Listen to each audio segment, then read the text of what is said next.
2013년도가 시작되는가 싶었는데 벌써 우리는 마지막 주일 예배를 지금 드리고 있습니다. 순식간에 한 해가 지나가고 우리는 조만간 2014년도 새해를 맞이하게 될 겁니다. 연말이 되면 늘 생각나는 성경 구절이 늘 누가복음 13장 말씀이에요. 그래서 이 말씀을 가지고 아쉬움과 희망이라는 그런 제목의 말씀을 여러분 가운데 드리도록 하겠습니다. 편안하게 앉으셔서 제 설교를 들어주시길 바랍니다. 사람들은 누구나 막론하고 사람이 가야 할 길이 있다 이렇게 봅니다. 그 길이라고 하는 것은 우선 구약적인 개념과 신약적인 개념으로 이렇게 나눠 볼 때 구약적인 개념은 마음과 뜻과 성품을 다해서 하나님을 사랑하는 것이고, 그리고 내 이웃을 내 몸처럼 사랑하라. 이것이 구약의 정신이고 구약의 개념이고, 이것이 중요한 또 성경의 핵심으로 그렇게 등장을 하죠. 내 이웃을 내 몸처럼 사랑하라고 하는 말은 사실은 그 말이 어렵습니다. 내 몸처럼 사랑한다? 어려운 말입니다. 이것을 좀 쉽게 해석한다 그러면은 네 이웃이 너인 것처럼 사랑해보라 그 말이에요. 너인 것처럼.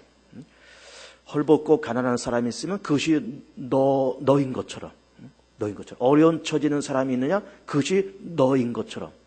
입장을 바꿔보라는 거죠. 네가 그 처지에 있는 것처럼 한번 사랑해보라고 하는 것입니다.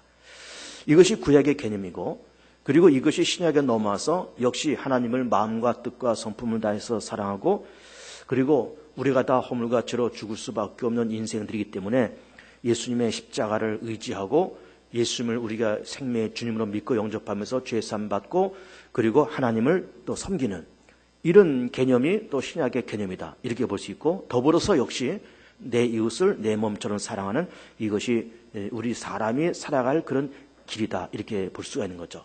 그러니까는 창조주 하나님을 섬기고 우리의 모든 허물과 죄를 위해서 죽으시고 부활하신 예수 그리스도를 믿고 영접하고 성령님을 우리가 인정하고 환영하고, 그리고 내 이웃을 내 몸처럼 사랑하는 이런 개념이 이것이 사람이 가야 할 그런 길이다 이렇게 볼 수가 있는 겁니다.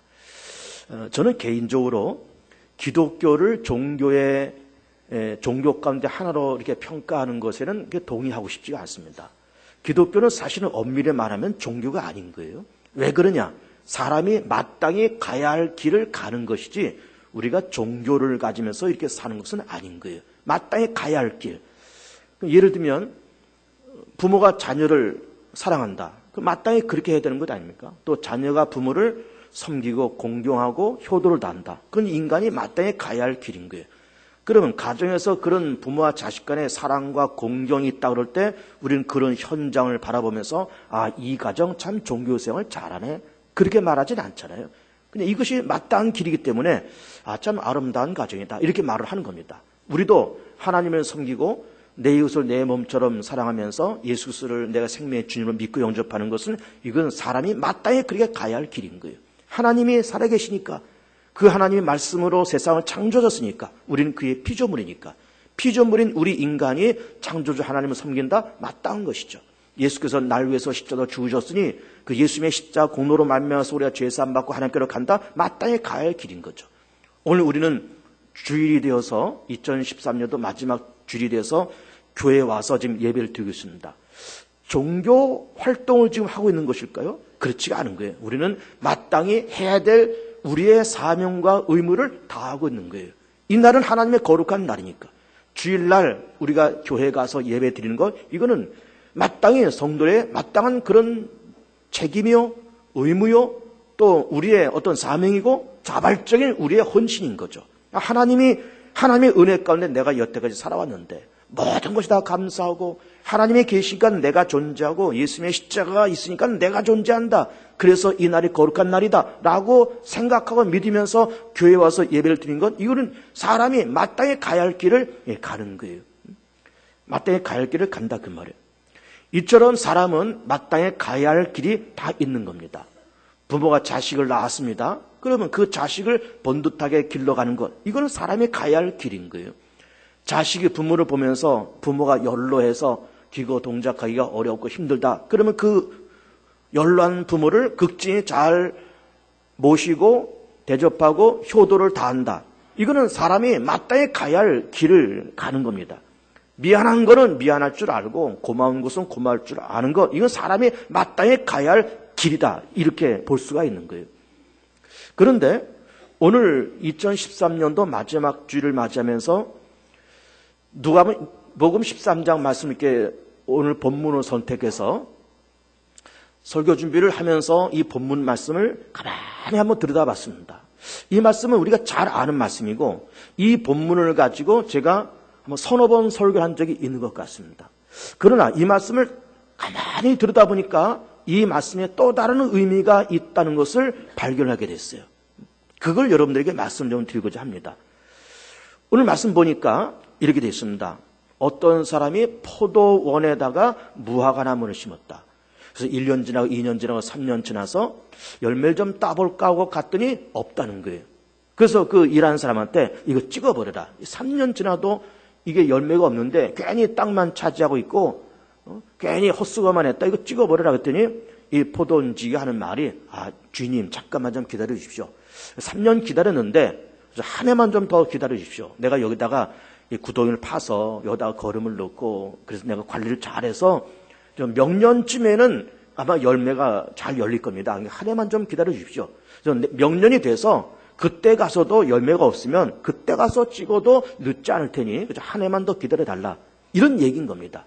그러니까 우리도 2013년도를 지나오면서 남은 것이 없고 참 후회되고 안타까운 일들만 많지만 그래서 우리도 하나님 우리가 이렇게 1년, 2년, 3년이 아니라 우리가 몇십 년 동안 살아오고 2013년도 한 해를 지나오면서 남은 것도 없고 하나님 앞에 좀 기쁜 모습도 없지만 한 해만 좀 더 기다려주시면 2014년도에는 우리가 더 열심히 살아서 좀 좋은 열매를 하나님 앞에 드리겠습니다. 그런 고백을 할 수도 있는 거예요.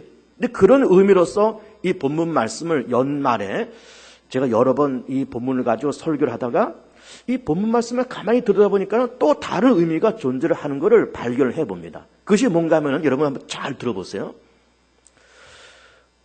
오늘 이 말씀을 보면은 포도원에다가 무화과나무를 심었다는 거예요. 여러분 이게 여기서부터 문제점이 발생되는 겁니다. 포도원에는 포도나무를 심어야 되고 무화과밭에는 무화과나무를 심어야 되는데 포도원에다가 무화과나무를 심었다는 거예요. 이건 뭘 말하는 걸까? 조금 전에 제가 길이라는 걸 말씀드렸어요. 사람은 자기가 가야 할 길이 있다. 하나님을 마음과 뜻과 성품을 다해서 섬기고 내 이웃을 내 몸처럼 사랑하는 것, 이것이 사람이 마땅히 가야 할 길이다. 예수를 믿고 영접하는 것 마땅히 가야 할 길이다. 주일날 예배드리는 것 마땅히 가야 할 길이다. 그런데 오늘 본문 말씀 보니까는 지금 이 포도원 주인이 되었던 거기서 일하는 포도원 지기가 되었던 어쨌든 마땅히 가야 할 길을 다소 벗어난 것을 우리는 보는 거예요. 포도원에 포도나무를 심어야 정상인 겁니다. 그것이 마땅히 가야 할 길인 거죠. 그런데 포도원에다가 무화과나무를 씌우면서 지금 뭔가 처음부터 시작이 잘못되고 있습니다. 마땅히 가야 할 길을 좀 가지 못하고 다소 좀 찌그러져 있고 뭔가 어울리지 않는 것으로부터 시작이 되어서 이렇게 진행되고 있다는 것을 보는 거예요. 그런데 하나님은 우리에게 마땅히 가야 할 길을 이렇게 말씀하시면서 그렇게 가기를 원하지만 다소 좀 다른 길을 우리가 선택해서 다른 길을 갈 수도 있습니다. 제 말을 여러분 잘 들어보세요. 가야 할 길을 가야 되지만 우리가 다소 다른 길을 선택하고 다른 길을 갈 수도 있습니다. 그런데 하나님은 이걸 막 채찍질을 하고 막 야단을 치고 그렇게 하면서 이렇게 회복시키는 것이 아니라 네가 다른 길로 갔지만은 큰 관점으로 볼 때 멀리 내다보고 높이 내다보고 좀 큰 덩어리로 생각해 볼 때 조금 다소 좀 빗나가긴 했지만 과히 그렇게 잘못된 것은 아니기 때문에 그거를 용납하면서 내가 원하는 길로 가진 못했지만 곁길로 갔지만 그 나름대로 의미 있게 한번 살아보고 그 나름대로 결실을 맺으면서 한번 살아봐라 라고 하는 말씀을 하시는 거예요. 이해가 되십니까? 큰 틀로 볼 때 그렇게 벗어나진 않았어요. 분명히 바른 길은 벗어났지만 큰 것으로 볼 때는 벗어나지 않았다 그 말이에요. 그래서 다소 벗어났지만은 그 나름대로 의미 있게 열매 있게 한번 살아봐라, 이런 말씀을 하시고 있다는 그런 음성을 듣게 됐다 그 말이에요. 예를 들면 이런 예를 들어볼 수가 있습니다. 중국집을 운영하는 어떤 아버지가 있다고 쳐보세요. 그 중국집이 잘 됐습니다. 손님이 늘 끊임없이 오고, 그 집에 가면 짜장면 맛있어, 짬뽕 맛있어. 그래서 손님이 늘 끊임없이 이렇게 옵니다. 장사가 잘 됐습니다. 돈벌이도 참 잘 됐습니다. 아버지가 점점 나이가 들어갑니다. 근데 그 집에 아들이 하나가 있습니다. 그래서 아들한테 당부를 했죠. 아들아, 우리 집이 이게 잘 되겠냐? 우리 집 가업이 중국집이고 잘 되는데 아버지는 나이가 많고, 그러니 너도 이제 좀 이 중국 음식을 만드는 요리를 좀 배워서 아버지 가업을 좀 이어받지 않으련? 이렇게 부탁을 하고, 이것이 아버지가 원하는 생각입니다. 그런데 이 아들이 아버지한테 하는 말이, 아버지, 나는 아버지가 이렇게 중국집을 운영하는 것은 난 다 좋고 그렇지만은 나도 여기서 중국집을 운영하는 건 저는 원치 않습니다. 저는 이제 공무원 시험 봐서 나는 그냥 공주로 가겠습니다. 이렇게 얘기를 하는 거예요. 그럼 아버지 생각에는 아버지가 원하는 이 아들의 길은 중국 음식을 이어받는 것을 원하는 것이 아버지가 원했던 거지만은, 그럼 아들은 이걸 벗어나서 공무원이 되겠다고 하니, 그렇다고 해서 공무원이 되겠다는 것이 아버지 입장이나 이 아들의 입장이나 크게 벗어난 건 아니잖아요. 그래서 아버지가 하는 말이, 그러면 좋다. 그럼 네가 그렇게 원하니까 어쨌든 네가 시험 봐서 공무원이 돼서 나름대로 거기서 의미 있게 세상을 살고 의미 있게 거기서 열매를 맺으면서 한번 그렇게 살아봐라. 그렇게 말을 하더라 그 말이에요. 그렇게 말을 하더라 그 말이에요. 그런데 큰 틀에서 볼 때 과히 벗어나지는 않았다. 또 자기 길을 벗어났지만 크게 벗어나지 않았다. 이걸 좀 여러분들이 이해하셔야 됩니다. 벗어났지만 크게 벗어나지 않았다. 근데 하나님은 그걸 용납하면서 벗어났지만 나름대로 의미 있게 열매를 맺으면서 살아봐라, 이런 말씀을 하시고 있더라 그 말이에요. 그런데 그럼 이 아들이 아버지의 그 소원을 마다하고 좀 벗어났습니다. 그래서 정말 공무원 시험을 봐서 공무원이 됐어요.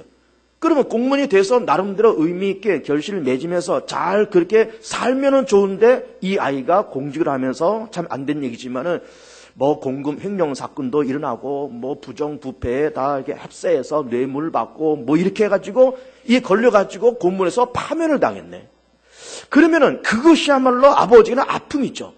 네가 내가 원하는 길을 가지 않았지만 벗어났지만 그 나름대로 의미 있게 열매 맺으면서 살면 좋지만은 그렇게 못했다 이게. 여러분 누가복음 15장에 그 유명한 탕자 이야기가 나오잖아요. 탕자 이야기. 그 이야기를 잠깐 요약하면, 큰아들은 참 성실한 아들이고 아버지의 가업을 물려받아서 열심히 일하고, 둘째 아들은 좀 방탕기가 있고, 그러면서 아버지한테 가서 아버지 내게 돌아올 유산을 미리 주시면 내가 가서 이거를 나가서 한 멋지게 사업을 해서 내가 이 아버지 재산을 2배, 3배 늘리겠습니다. 아버지가 그 아들을 바라볼 때 참 걱정스럽습니다. 그렇지 않아도 방탕기가 있고, 그런 아들이 이 재산을 가지고 나가서 뭐 사업해서 돈을 뭐 2배, 3배로 늘린다? 참 가당치 않은 일인데, 어쨌든 한번 그렇게 해보겠다 그러니까, 그럼 한번 해봐라. 그러면서 이 돈을 가지고 네가 나가서 아버지가 원하는 길을 가진 않지만 나름대로 의미 있게 한번 아름다운 결과를 가지면서 그렇게 살아보라고 하는 그런 마음을 가지고 유산을 떼어줬을 거예요. 우리가 상식적으로 생각할 때도 유산이라고 하는 거는 아버지가 세상을 떠나면, 부모가 세상을 떠나면 물려주는 것이 유산 아니겠습니까? 근데 이 아들은 아버지가 살아있을 때부터 유산을 요구했고, 아버지도 걱정이 많았지만은, 그러나 한번 그렇게 네가 하겠다고 그러니까 한번 해봐라. 그 나름대로 의미 있게 한번 살아봐라. 라고 그러면서 살아있을 때부터 유산을 떼어준 거예요. 그러면 그렇게 아버지 재산을 가지고 나갔으면, 아버지가 원치 않는 길을 갔으면 가서 의미 있게 나름대로 좋은 결과를 얻으면서 살면 좋을 텐데, 우리는 그 누가복음의 말씀을 잘 알듯이 허랑방탕에 그 재산을 다 까먹었습니다. 다 까먹습니다. 그래서는 빈털터리가 돼가지고 노숙자가 돼가지고 집으로 다시 돌아오는 거예요. 자, 잘 보세요. 사회주의라고 하는 것이 있습니다. 뭐 공산주의와 사회주의가 거의 비슷한 개념이지만은 약간은 좀 다르지만 어쨌든 거의 비슷한 개념이라 그렇게 보고, 사회주의의 그 이론이 뭡니까? 우리 똑같이 생산하고 똑같이 분배해보자 그 말 아닙니까? 그래서 모두 다 골고루 행복하고 골고루 잘 살아보자. 많이 가진 자도 없고 적게 가진 자도 없고 그래서 좀 골고루 잘 살아보자라고 하는 것이 사회주의 그런 이데올로기인 거예요. 자, 하나님께서 사실은 이 사회주의에 대해서 근신을 많이 했을 겁니다. 그러나 어쨌든 마르크스나 레닌이나 이런 사람들 중심에서 사회주의 이론이 완성되고 그러면서 소련과 중국 그리고 북한이 공산화가 된 거예요. 그럼 하나님께서 걱정이 많이 되셨겠죠. 이 똑같이 생산하고 똑같이 나눠 갖는다. 이론적으로는 물론 가능할 수 있겠지만 이게 실질적으로 그렇게 안 된다고 하는 걸 하나님은 진작부터 알고 계셨던 거예요. 그래서 우리가 아는 것처럼 신현 제도가 구약에 있었지 않습니까? 50년에 한 번씩 부동산을 본래 주인한테 돌려주고 부채도 탕감해주고 종들도 돌려보내주고 이런 신현 제도가 있다면 모르지만은 이게 사회주의가 이게 잘 안 될 텐데 하나님 염려한 겁니다. 그러면 마르크스, 레닌, 김일성, 김정일, 김정은 그럼 그 사회주의 이념을 가지고 북한을 어쨌든 나름대로 내가 원하는 길은 아니지만 어쨌든 의미를 갖고 좋은 결과를 가지면서 한번 해봐라라고 하나님께서 허락을 하셨을 겁니다. 그런데 웬걸? 똑같이 생산하고 똑같이 잘 사는 그런 사회가 되었을까? 그렇지가 않잖아요. 그렇지 않잖아요. 한 가정을 우상화시키고 그 가정과 그 당의 몇몇 사람들만 부와 권력을 다 누리고 99% 모든 주민들은 전부 다 천민이 되었고 전부 다 한 가정의 노예로 전락했지 않았습니까? 좋은 의미를 가지고 나름대로 의미를 가지고 나름대로 좋은 결실을 맺기를 원했지만 그렇지 못했다 이 말이에요. 그렇지 못했다 그 말입니다. 그래 하나님은 분명히 사람이 가야 할 길이 있는 겁니다. 길이 있는 건데 이 길로 갔으면 좋겠다. 그러나 살짝 벗어났다 그럴지라도 큰 틀에서는 그리 크게 과히 잘못된 건 아니까는 나름대로 내가 원하는 길은 아니지만 나름대로 의미를 갖고 좋은 결실을 가지면서 살아봐라 라고 하는 것이 하나님의 생각인 겁니다. 하나님의 생각이에요. 우리가 2013년도를 살아왔습니다. 우리도 이 한 해를 지나오면서 하나님께서 원하시는 길을 가지 못했던 그런 시간과 사건이 많이 있었을 거예요. 그런 하나님께서는 자 그래 어쨌든 2013년도를 열심히 살아왔다. 그러나 내가 큰 틀에서 볼 때 네가 어쨌든 열심히 살아왔으니까 내가 모든 것을 다 용납하겠다. 그러니 네가 새로운 한 해일 때 내가 줄 테니까 2014년도라는 새로운 한 해 줄 테니까는 이 한 해는 좀 의미 있게 열심히 한번 살아보지 않을래? 그런 말씀을 하시고 있더라 이 말이에요. 우리는 성경을 보면은 특별히 마태복음 1장을 보면은 예수님의 족보가 나오잖아요. 아브라함과 다윗의 자손 예수 그리스도의 계보가 나오는 거예요. 계보가. 그러면서 아브라함부터 쭉 나옵니다. 아브라함이 이삭을 낳고 이삭이 야곱을 낳고 쭉 나오면서 그러면서 예수님까지 아브라함서부터 예수님까지는 무려 2000년입니다. 2000년 동안의 그 계보를 쭉 말씀을 하시고 있어요. 근데 그 계보 속에서 놀라운 것을 발견해 봅니다. 거기에 누가 나오는가 하면은 라합이라는 여자가 나와요. 라합. 이렇게 나옵니다. 살몬은 라합에게서 보아스를 낳고 여러분 이게 놀라운 얘기 아닙니까? 라합이 누굽니까? 마태복음 1장에 나오는 그 라합이라는 여자는 여리고의 기생 아닙니까? 그래서 여러 성서학자들이 이게 예수님의 조상 가운데 육신의 조상 가운데 여리고의 기생이 있다는 것이 이게 정말 맞는 말일까 하면서 지금 마태복음 1장에 나오는 라합이 여리고의 기생 라합이 맞느냐? 이게 동명이인이 아니냐? 하면서 여러 가지로 백방으로 성경학들이 연구했습니다. 그런데 나온 결론은 여리고 기생이 맞다는 거예요. 그러니 하나님의 아들 성육신에서 인류를 구원하러 오신 하나님의 아들의 그 육신의 조상 속에 기생도 들어가 있는 거예요. 기생도. 또 그 이전에 무슨 말씀이 나오는가 하면은 유다는 다말에게서 베레스와 세를 낳고 이런 말씀도 나옵니다. 여러분 유다가 다말을 통해서 베레스를 낳았다. 유다와 다말은 무슨 관계입니까? 시아버지와 며느리 관계예요. 시아버지 유다가 며느리 다말을 통해서 베레스와 세를 낳았다는 거예요. 세상에. 하나님의 아들 예수님의 족보 가운데 세상에 시아버지가 며느리를 통해서 자식을 낳고 살몬이 기생 라합을 통해서 보아스를 낳고 이런 이야기들이 예수님의 족보 안에 다 들어가 있는 겁니다. 이거는 분명히 길은 아닌 거예요. 이런 시아버지가 며느리를 통해서 자식 낳은 그 길입니까? 하나님의 아들 예수님의 그 족보 가운데 이 세상에 그 천한 몸을 파는 기생이 들어가 있고 이게 옳은 길입니까? 근데 하나님은 이게 올바른 길은 아니지만 큰 틀에서 인류 구원, 세계 구원이라는 큰 틀을 바라보면서 내가 좀 참고 내가 모든 것을 용서할 테니 그 나름대로 의미와 결실을 맺으라 라고 하는 하나님의 인내와 자비가 그 속에 있었던 거예요. 그걸 인정한 것은 아니었지만 인류 구원의 큰 틀 속에서 하나님의 인내가 그 속에 있는 겁니다. 의미를 가져라. 어쨌든 기생 라합, 너 초란 여자였지. 그런데 정탐꾼들을 숨겨두고 그러면 살몬과 결혼해서 여러분 살몬이라는 그 남자가 여러분 누구라고 생각합니까? 그것을 말하는 살몬이. 성서학자들이 살몬을 또 연구했습니다. 기생 라합과 결혼한 살몬이 누굴까? 여러 성경을 들추고 역사를 들추고 고고학을 들추면서 살몬의 사람이 누굴까를 여러 번 연구했는데 결론이 뭔지 압니까? 정탐꾼 가운데 한 사람이라는 거예요. 정탐꾼 두 사람이 들어가잖아요. 정탐꾼을 라합이 숨겨주지 않습니까?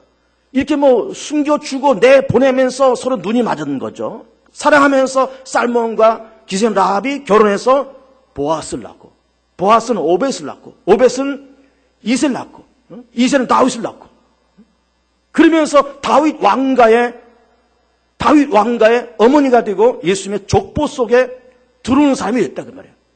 들어오는 사람이. 그러니까 우리는 이렇게 보면서 시아버지가 며느리를 통해서 아들 낳고 기생 라합을 통해서 어떻게 하고 분명히 그 길이 아닌 겁니다. 그러나 인류 구원한 큰 틀에서 그걸 내가 용납하겠다는 거 하나님이. 용납할 테니 그 나름대로 그렇게 의미와 결실을 아름답게 맺으라고 하면서 결국은 그렇게 시아버지와 며느리 사이 속에서 기생 라합의 그 혈통을 통해서 결국 하나님의 아들이 이 땅에 탄생하면서 그 나름대로 의미를 갖고 그 나름대로 좋은 결과를 가진 거예요. 좋은 결과를. 그러면서 그 안에는 하나님의 인내와 자비와 관용의 큰 그릇이 그 속에 들어있습니다. 그 속에. 우리는 세상을 길을 따라가야 된다는 말씀을 드리고 있습니다. 가야 할 길이 다 있습니다. 우리 사람은 마땅히 위로 하나님을 섬기고 이 땅에서 내 이웃을 내 몸처럼 사랑하는 우리 인류가 가야 할 길이 있습니다. 우리도 2013년도를 살아왔고 한 해만 살아왔습니까? 우리는 지금까지 수십 년을 살아왔어요. 50년, 60년, 70년, 80년 그 이상도 살아와서 지금까지 우리는 그렇게 살아왔습니다. 살아오면서 하나님께서 원하시는 그 큰 길에 우리는 가지 못하면서 살아왔던 시간과 그런 사건이 많이 있었습니다. 그런데 하나님께서 우리를 사랑하는 하나님의 그 큰 사랑, 우리를 예수를 통해서 구원하시려 하는 하나님의 구원의 큰 역사를 이루는 데에 우리의 잘못된 것을 다 용납하시면서 나름대로 의미를 갖고 나름대로 결실을 맺으면서 살라고 하는 하나님의 그 인내와 자비와 기다림이 있었기 때문에 오늘의 우리가 존재함을 믿으면서 감사하시는 여러분들 되실 축복합니다. 두 번째로는 오늘 말씀을 가만히 들여다보면 하나님은 우리 사람은 과거 지향적이고 하나님은 미래 지향적인 분이다라는 것을 봅니다. 그러니까 사람은 어떻게 판단하는 거냐면 지나온 3년을 바라보는 거예요. 3년 동안 열매가 없었어. 이거 찍어버려. 사람의 관점은 늘 그렇습니다. 그런데 하나님은 아니야. 3년 동안 없었지만 한 해 더 열심히 걸음지고 이렇게 하면은 내년에는 좋은 열매가 맺을 거야. 그러면서 하나님은 늘 미래 지향적이고 내일 지향적이고 내년 지향적입니다. 우리는 과거 지향적이고 하나님 미래 지향적이에요. 여러분 이것이 어떻게 설명이 되는가 하면은 우리가 흔히 스펙이라는 말을 많이 하잖아요. 스페시피케이션의 약자죠. 이력이나 경력이나 그런 걸 스펙이라고 얘기합니다. 그래서 우리는 스펙 이제 그런 말을 많이 하는데 지금 한 20대, 특별히 10대 후반에서 20대 혹은 30대 초반 사람들이 스펙을 쌓으려고 애를 쓰잖아요. 스펙을 쌓으려고. 자기 이력을 쌓으려고 애를 쓰는 겁니다. 그리고 어떤 기업에서 사람을 뽑을 때에도 입사 시험을 보기도 하지만 그 사람의 스펙을 보는 거예요. 이력서를 보는 거예요. 이 사람이 지금까지 어떤 이력을 가지고 왔느냐. 어느 대학을 나오고 어떤 경험을 가졌고 또 실력은 어느 정도고 대학에서 점수를 얼마나 받았고 그 스펙을 보는 겁니다. 근데 여러분, 스펙을 본다는 그 자체가 뭘까요? 과거 지향적이에요. 지금까지 이 사람이 어떻게 어느 학교를 나오고 무슨 점수를 받았고 무슨 경험을 쌓았고 이게 다 뭡니까? 과거에 그렇게 했다는 거예요. 10년 전에 뭘 했고 5년 전에 뭘 했고 2년 전에 뭘 했고. 그 스펙이라는 거는 철저히 과거 지향적입니다. 나이가 거의 꽉 찬 이제 결혼 정년기가 된 자녀를 둔 부모들은 이제 서서히 짝들을 고릅니다. 물론 본인들도 자기 짝을 찾으려고 이렇게 돌아다니겠지만은 부모들도 그렇게 고르는 거예요. 이제 우리 아들이 우리 딸이 시집가고 장가갈 때가 거의 됐는데 좋은 좀 짝을 찾아야 되겠다. 그러면서 우리 부모들이 뭘 봅니까? 상대방 짝을 볼 때 뭐 우리가 예수 믿는 사람들이라서 우리가 말은 그렇게 해요. 아, 예수 잘 믿고 뭐 교회 잘 다니면 되지. 말은 그렇게 하면서 실제로는 집안 보고 재산 보고 인물 보고 그 부모 보고 뭐 보고 다 봅니다. 다 봐요. 말은 믿음 좋으면 된다 그렇게 말했지만 다 그걸 보는 거예요. 그러면 그걸 보는 것이 나쁜 건 아니에요. 근데 그렇게 본다는 것도 뭐예요? 이것도 다 과거 지향적이에요. 이 아이의 과거가 뭐냐? 이 아이의 집안 배경이 뭐냐? 그 부모가 지금까지 어떻게 살아왔느냐? 전부 다 과거입니다. 근데 하나님은 3년 동안 열매가 없어? 좋아. 걸음 또 줘. 내년에 열매를 맺겠지. 뭡니까? 미래 지향적이고 내년 지향적이고 내일 지향적이에요. 고린도후서 5장에 있는 말씀처럼 그러죠. 누구든지 그리스도 안에 있으면 새로운 피조물이니 보라 이전 것은 지나갔으니 새 것이 되었도다. 이전 것은 지나갔다는 거예요. 새 거라는 거예요. 이제는 새 거라는 겁니다. 이전까지 무슨 스펙, 이 사람이 어떻게 살았고 무슨 성격을 갖고 있고 어떤 경험이 있고 그거 나는 안 보겠다 이거예요. 나는 예수 안에서 새롭게 된 사람을 더 가치 있게 보겠다는 겁니다. 새로운 피조물이고 이전 것은 지나갔다는 거예요. 그러면서 이전 일을 기억하지 말라고 이사야서는 말씀하고 있어요. 이전 일을 기억하지 말어. 이제는 하나님께서 사막에다가 길 내고 광야에 꽃을 피게 만드시고 그러면서 물이 흐르게 만들면서 그러면서 모든 것을 새롭게 하시겠다는 겁니다. 모든 것을. 예수 안에서는 새로운 피조물이라는 거예요. 이전 건 지나갔다는 거예요. 하나님의 배짱이 그만큼 큽니다. 여러분. 하나님의 배짱 그만큼 커요. 자, 우리는 오늘 2013년도 마지막 주일을 이렇게 맞이하면서 우리는 가야 할 길을 가야 된다는 말씀을 드리고 있는 겁니다. 그러면서 동시에 우리가 잘못된 길을 많이 걸어왔습니다. 사실은 2013년도 지금까지 많은 잘못된 길을 걸어왔고 길이 아닌 데를 걸어왔고 그런데 하나님은 큰 틀에서 우리를 사랑하신다는 그 사랑이라는 틀 안에서 우리를 하나님의 자녀로 삼는다는 그 큰 틀에서 하나님은 그럼에도 불구하고 용서하시고 인내하셨기 때문에 오늘의 우리가 존재하고 어쨌든 그렇게 있으면서 나름대로 의미와 좋은 결실을 맺으라고 말씀하신 것 때문에 오늘의 우리가 존재함을 믿길 축복합니다. 여러분 목사가요. 저도 이제 목사이지만은 목사가 목회를 하면서 욕심이 있습니다. 사실은. 이거는 어느 목사나 동일하게 갖고 있는 욕심이라고 볼 수 있습니다. 그것이 뭔가 하면은 우리 모든 개봉중학교에 등록된 우리 성도들이 예수 잘 믿고 교회 열심히 다니고 그죠? 낮 예배도 나오고 저녁 예배도 나오고 새벽기도 나오고 수요기도에 그리고 또 금요 신야기도 나오고 그저 헌금 생활도 열심히 하고 그저 교회에서 맡겨진 직분 그저 말없이 봉사하고 전도도 해서 한 해 10명 20명씩 막 등록시키고 막 그런 사람들이 되기를 원하는 거예요. 이게 잘못된 바람입니까? 잘못된 욕심일까요? 이거는 목사가 공이 가는 그런 욕심인 겁니다.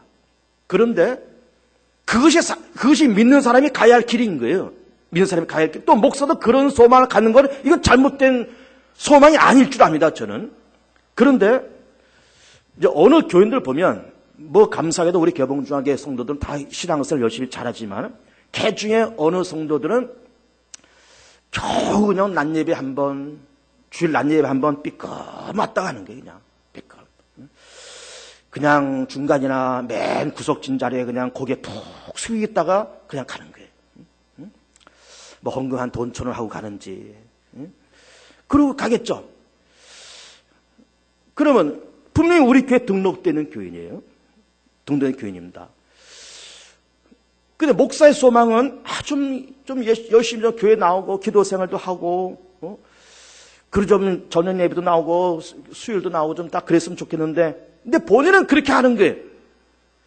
근데 저도 한동안은 그렇게 신앙생활하는 분들에 대해서 참 마음이 아프고 속상한 적이 많았습니다. 근데 저도 이제 나이가 좀 들어가는지, 그래, 어쨌든 그 나름대로 본인들도 바쁘고 힘든 와중에 어쨌든 주일날 하루 나와서 그저 뭐 졸든지 말든지 와서 그냥 예배 드리고 가면서 예수 믿는 소박한 의미와 소박한 어떤 몸부림을 어쨌든 그렇게 치고 간다.